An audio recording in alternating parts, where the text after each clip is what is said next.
The Industrial Revolution ushered in a new era that threatened to transform the values of men. No longer would spirituality be their compass, but not all welcomed the change.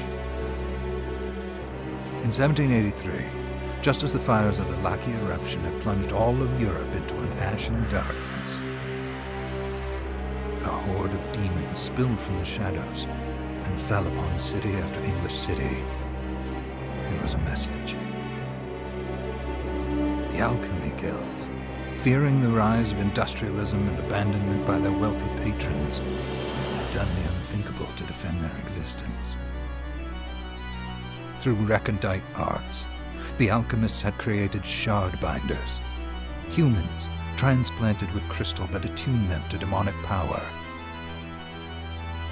They sacrificed the shard binders, and in doing so threw the gates of the world open to demonkind. Countless innocents died, and though the Church succeeded in vanquishing the Hell's End, a steep price had already been paid and collected. As for the shard binders, they were presumed to have all died in the sacrificial rite. However, two survived. Jebel, a boy for whom by some miracle the rite did not prove fatal. And Miriam, a girl who was spared the rite altogether on account of the strange slumber that took her just before it could begin. 10 years have passed. Mankind too soon forgets tragedy. The demons have returned, presaged by a great castle. And on this very hour, Miriam awakens. Upon learning Jebel is the architect of this new, bloodstained ritual, Miriam and the alchemist Johannes set forth for the accursed castle. Their galleon cuts through the water, lancing towards the inevitable.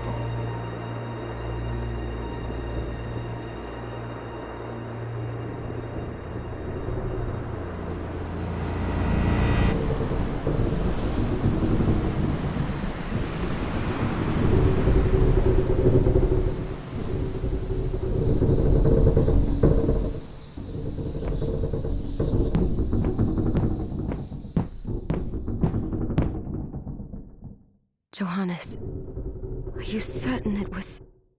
It was Jebel's doing, Miriam. No mistake. It's so hard to believe. I wouldn't even be alive if not for him. He's a good soul. I know. I know how you feel. But the facts are apparent. And the hell he endured 10 years ago would break the best of souls. Miriam, I want you to know that I'm sorry. What my brothers subjected you to... There's no forgiving it. It was their transgression, not yours. You always took care of us. Obviously not enough. Well, let it go, Johannes. We need to focus on the task ahead. If Jeeble is responsible for the summoning, then I have to stop him.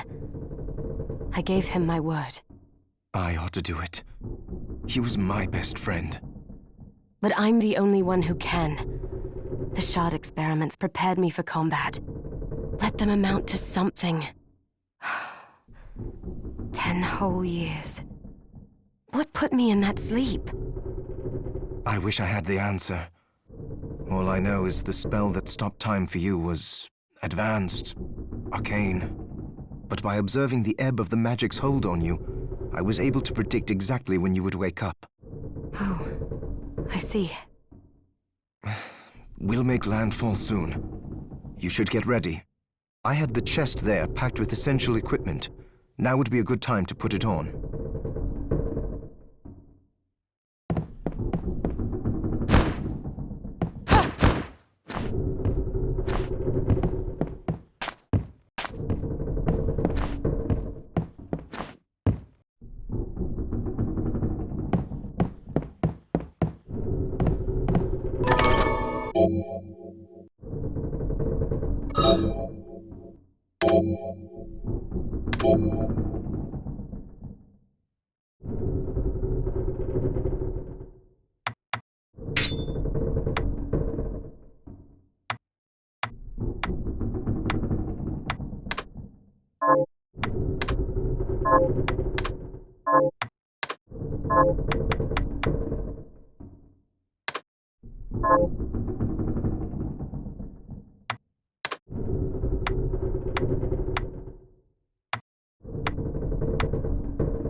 Good. You're prepared. The next order of business is to... I'll take care of it.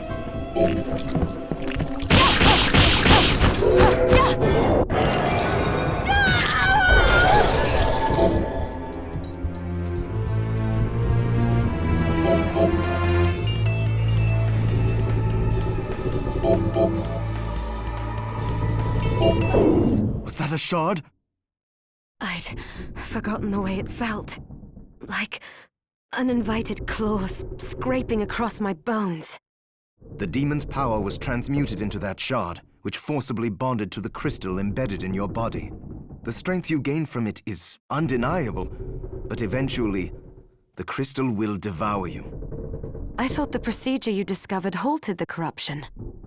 It did, but that doesn't guarantee you'll be safe if you start absorbing shards in massive quantities. I know my body's limits better than anyone. And I'm going to need all the power I can get. If I run into trouble, you can help me. You've done it before. You'll do it again. Thanks for giving me a choice in the matter. Well, I won't let you down. Not if I can help it. Just promise you won't push yourself.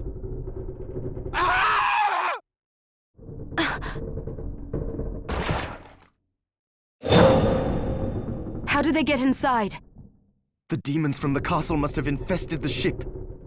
Then they can help me wake up these muscles of mine. I'll wipe the deck with them.